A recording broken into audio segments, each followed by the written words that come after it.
हर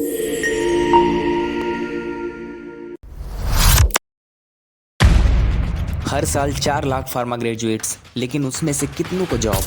क्या 4 साल की फार्मा की डिग्री बीएससी कैंडिडेट्स के सामने फीकी पड़ रही है?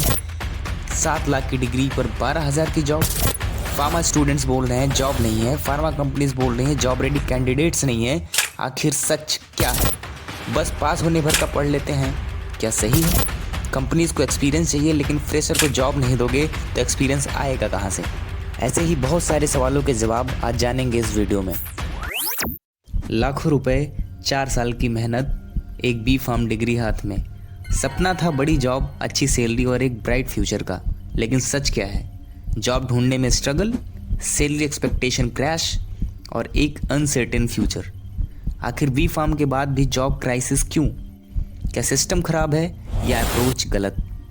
आज हम बात करेंगे इंडिया के फार्मेसी एजुकेशन और जॉब मार्केट की असली सच्चाई। हर बात डेटा बैक्ड फैक्ट्स के साथ होंगी। दोस्तों एंड तक ज़रूर देखना, क्योंकि ये सिर्फ एक वीडियो नहीं, एक रियलिटी चेक है जो आपको बाद में होने वाले एक बहुत बड़े रिग्रेट से बचाएगा। चलिए सबसे पहले बात करते हैं education system issues. Number 1, outdated syllabus and theory overload. दोस्तों आज 2025 में भी बी फार्म कॉलेजेस 2019-20 के सिलेबस पर अटके हैं। डिप्लोमा कोर्सेज, उनमें तो 20-30 साल पुराने कॉन्सेप्ट्स अब तक चल रहे हैं। यहाँ हर साल एप्पल भी अपना आईफोन का नया वर्जन लॉन्च कर देता है। आज दुनिया आर्टिफिशियल इंटेलिजेंस, ऑटोमेशन और एडवांस ड्रग रिसर्च पर फोकस कर रही है, लेकिन हमारे सिलेबस में एआई का जिक्र तक नहीं है। ऐसे में स्टूडेंट्स मॉडर्न फार्मा वर्ल्ड के लिए तैयार कैसे होंगे? एक रिसर्च आर्टिकल कहता है कि 4 साल की पढ़ाई के बाद भी कई ग्रेजुएट्स इतने कॉन्फिडेंट नहीं होते कि एक ड्रग स्टोर में दवाएं डिस्पेंस कर सकें। इससे साफ पता चलता है दोस्तों, सिलेबस काफ़ी थ्योरेटिकल और आउटडेटेड है। इसका रिजल्ट, स्टूडेंट्स बोलते हैं मार्केट में जॉब्स नहीं हैं और फार्मा कंपनीज कहती हैं जॉब रेडी कैंडिडेट्स नहीं हैं। नंबर 2, प्रैक्टिकल एक्सपोजर या सिर्फ फॉर्मेलिटी। बी फार्म में प्रैक्टिकल्स तो हैं, पर सिर्फ नाम के। लैब्स में आज भी पुराने कंपाउंडिंग एक्सपेरिमेंट्स हो रहे हैं जो इंडस्ट्री के मॉडर्न प्रोसेसेस से कोई लेना देना ही नहीं रखते। Number 3, poorly equipped labs. कई नए फार्मेसी कॉलेजेस मशरूम की तरह उग तो गए, पर उनके पास ढंग की लेबोरेटरी फैसिलिटीज़ ही नहीं हैं। उनके पास दिखाने को बस बड़ी बिल्डिंग्स होती हैं, क्योंकि अंदर ना प्रॉपर इक्विपमेंट्स होते हैं, ना ही केमिकल्स। प्रैक्टिकल्स के दौरान ये वाला केमिकल नहीं है, ऐसे बोल दिया जाता है जैसे वो केमिकल कोई लग्जरी आइटम्स हो जो सिर्फ स्पेशल ओकेज़न पर ही मिलता है। लैब में जो इक्विपमेंट्स होते हैं उनमें से आपने कितने यूज़ किए हैं कमेंट करके ज़रूर बताना, क्योंकि प्रैक्टिकल स्किल्स की ये कमी बाद में बहुत प्रॉब्लम करती है दोस्तों। यहाँ पर मेरा एक और सवाल है, चीनी और पानी घोलकर सिंपल सिरप बनाने के अलावा आपने और कौन सा डोजेस फॉर्म बनाया है? कमेंट करके ज़रूर बताना। नंबर 4, फैकल्टी इशूज़, कम सैलरी, कम एक्सपीरियंस। एम्बिशन बॉक्स की ये डेटा कहता है प्राइवेट फार्मेसी कॉलेजेस में असिस्टेंट प्रोफेसर की सैलरी सिर्फ 2 से 4 लाख पर ईयर होती है।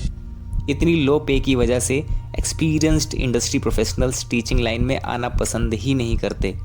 फैकल्टीज़ में से बहुत से लोग फ्रेशर एम फार्म ग्रेजुएट्स होते हैं जिनको खुद इंडस्ट्री का एक्सपीरियंस नहीं होता, जिसका आउटकम क्लासेस में थियरी तो पढ़ा दी जाती है, पर इंडस्ट्री के प्रैक्टिकल टिप्स या लेटेस्ट डेवलपमेंट्स ट्रांसफ़र नहीं हो पाते।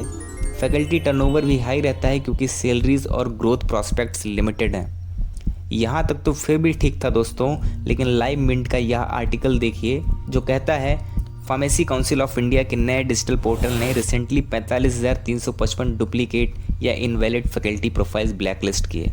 मतलब एक ही टीचर का नाम मल्टीपल कॉलेजेस में दिखाया गया, जिससे कॉलेजेस पेपर पर तो टॉप क्लास दिखते हैं, लेकिन असलियत डिग्री किसी और की, पढ़ा कोई और रहा है। दोस्तों अगर फैकल्टी ही वर्चुअल निकली तो स्टूडेंट्स नॉलेज रियल कैसे लेंगे? नंबर 5, नो स्ट्रक्चर्ड इंटर्नशिप और इंडस्ट्री कोलैबोरेशंस। डेवलप्ड कंट्रीज़ में फार्मेसी स्टूडेंट्स को स्ट्रक्चर्ड इंटर्नशिप करना पड़ता है, पर इंडिया में बी फार्म के दौरान पैसे देकर ट्रेनिंग सर्टिफिकेट बनवाने की परंपरा को कॉलेज और स्टूडेंट्स बखूबी निभा रहे हैं। और बाद में भी किसी भी तरह की इंटर्नशिप की कोई व्यवस्था नहीं है, जैसे बीएमएस, एमबीबीएस या एमबीए की डिग्री में होता है। अब आपके मन में एक सवाल आ रहा होगा, अगर कई फार्मेसी कॉलेजेस की लैब्स और फैकल्टीज़ इतनी ख़राब हैं तो पीसीआई उन्हें अप्रूवल कैसे दे देता है? चलिए इसकी भी सच्चाई जान लेते हैं। टाइम्स ऑफ इंडिया की हैदराबाद की ये न्यूज़ देखिए दोस्तों, जिसमें पीसीआई इंस्पेक्टर को कॉलेज ने एक पूरी बिल्डिंग ही फर्जी दिखा दी, जबकि असलियत में कॉलेज एक बहुत छोटे स्पेस में चल रहा था। कॉलेजेस के द्वारा फेक डॉक्यूमेंट्स, फैकल्टी की फेक सैलरी दिखाना तो आम बात है। और करप्शन का लेवल तो तब पार हो गया जब हिमाचल प्रदेश के एक कॉलेज इंस्पेक्शंस में पीसीआई इंस्पेक्टर 3,50,000 कैश के साथ पकड़े गए। ना कोई इनवॉइस, ना कोई जस्टिफिकेशन, बस थैली भर के नोट। फार्मेसी स्टूडेंट्स के करियर की ये कीमत लगाई जाती है कुछ जगहों पर। अब आप समझ सकते हो, जो कॉलेजेस अप्रूवल ही ऐसे ले रहे हैं, वहाँ एजुकेशन की क्वालिटी क्या ही होगी। अब थोड़ा जॉब मार्केट स्ट्रगल की भी बात कर लेते हैं।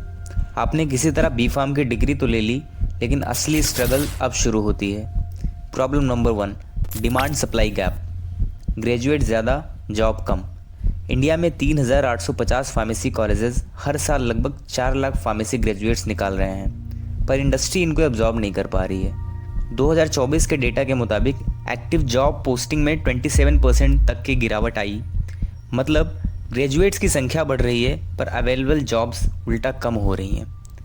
हाँ, कुछ स्पेसिफिक सेक्टर्स में वैकेंसीज बढ़ी हैं, लेकिन B.Pharm ग्रेजुएट्स की डिमांड सप्लाई से काफ़ी कम है। अब मान लो किसी तरह जॉब मिल भी गई, लेकिन स्टार्टिंग सैलरी देखकर आप हैरान रह जाओगे। B.Pharm ग्रेजुएट्स का एवरेज स्टार्टिंग पैकेज सिर्फ 2 से 3 लाख पर एनम होता है। कंपेयर करो दोस्तों, दुनिया की किसी भी इतने एक्सपेंसिव डिग्री से B.Pharm ग्रेजुएट्स का पैकेज काफ़ी कम है। एक स्टूडेंट एवरेज 7 से 10 लाख रुपए खर्चा करता है अपने 4 साल के डिग्री के लिए। चलिए देखते हैं इसका ROI क्या है, कितने साल में पैसा वसूल।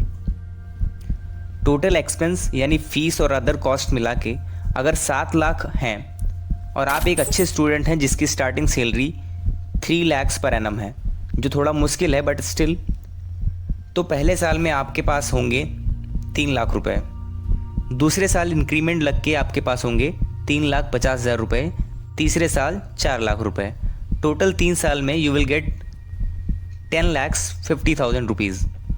अब एवरेज 10,000 पर मंथ आपके बेसिक एक्सपेंस भी निकालें तो 3 साल में 3,60,000 हो जाएंगे। एंड फाइनली आप लगभग 7 लाख रुपए यानी अपने ग्रेजुएशन की फ़ीस 3 साल में सेव कर पाओगे।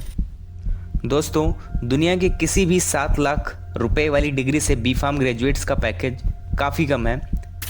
रेडिट और फोरम पे लोग कहते हैं pharma sector is criminally underpaid in India. Problem number 2, VSC vs B.Pharm का कड़वा सच। एक शॉकिंग रियलिटी ये भी है कि कई फार्मास्यूटिकल कंपनीज BSc ग्रेजुएट्स को B.Pharm से ज़्यादा प्रेफर करती हैं। क्यों? क्योंकि कंपनीज़ को लगता है कि जब सिखाकर ही काम करवाना है तो क्यों ना VSc कैंडिडेट्स को लिया जाए, जो साइंस बैकग्राउंड के भी हैं और सैलरी एक्सपेक्टेशन भी कम होती है। रिजल्ट, B.Pharm ग्रेजुएट्स भी 10 से 15,000 की सैलरी पर काम करने को मजबूर होते हैं। कई बार तो BSc वालों के अंडर में भी काम करना पड़ता है और 4 साल प्रोफेशनल डिग्री की वैल्यू एक जनरल ग्रेजुएशन के सामने डाइल्यूट हो जाती है। जो कैंडिडेट रिटेल फार्मेसी या प्राइवेट हॉस्पिटल फार्मेसी में केमिस्ट की जॉब ले लेते हैं, वहाँ उन्हें D.Pharm और नर्सिंग स्टूडेंट से भी कॉम्पीट करना पड़ता है, वो भी सिर्फ 8 से 12,000 पर मंथ की सैलरी के लिए। सेल्स और मार्केटिंग में भी VSc और MBA कैंडिडेट्स काफ़ी कंपटीशन देते हैं। Number 3, placement and employability crisis. India skills report 2022 के मुताबिक सिर्फ 44% फार्मा ग्रेजुएट्स जॉब रेडी पाए गए। इंडिया में कुछ ही ऐसे फार्मेसी कॉलेजेस हैं जहां ढंग की प्लेसमेंट मिल पाती है, जैसे ICT एंड मणिपाल। इनका प्लेसमेंट लगभग 70 to 80% है। वहीं पर नाइपर के प्लेसमेंट 100% होते हैं, लेकिन ओवरऑल प्राइवेट B.Pharm कॉलेजेस में प्लेसमेंट रेशियो काफ़ी कम है। कई जगह सिर्फ 10 से 20% या 0 कैंपस प्लेसमेंट देखने को मिलते हैं।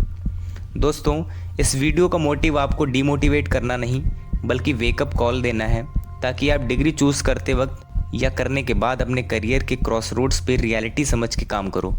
इन सभी प्रॉब्लम्स के सोल्यूशन पर एक पूरी वीडियो बन सकती है, जो हम दूसरी वीडियो में डिस्कस करेंगे। उम्मीद करता हूँ इस वीडियो ने आपको काफ़ी क्लैरिटी दी होगी और अब आप एक पॉजिटिव एटीट्यूड और रिस्पॉन्सिबिलिटी के साथ फार्मेसी फील्ड में आगे बढ़ेंगे और फार्मेसी को भी आगे बढ़ाएंगे। दोस्तों, stay informed, stay skilled and keep growing. Thank you for watching the video.